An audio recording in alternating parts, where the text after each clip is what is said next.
Talking of changing role models, very often we notice, albeit eventually, that our former idols turn out to have a feet of clay. Is it not then appropriate to change our role models? So, see,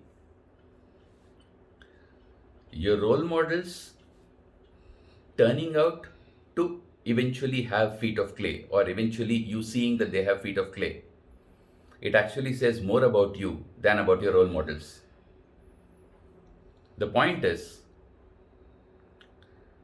every person, every limited person, is bound to have things that you see as better than normal and things that you see as not as even as good as normal.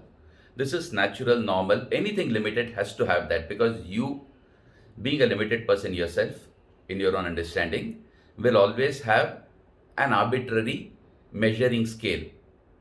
How you measure is also arbitrary, and how it is oriented is also arbitrary. And given this measuring scale, obviously some things will be better than what you see as average, normal, etc., which is often driven by what you're used to, and many other things which you see as not so good. So, when you see somebody as a role model, you're only seeing what you see as good in them, and you temporarily are blind to what is not so good.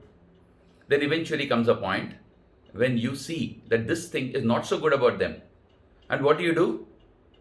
Promptly give them up as role models and go and find somebody else. There again, you are blinded by the fact that you've decided to adopt them as your role model. And this game will continue. The only way to stop this game is stop seeing anybody as a role model. What you should do instead is identify some particular characteristic that you probably are inspired by, and simply go ahead with that as the thing that you walk towards, etc.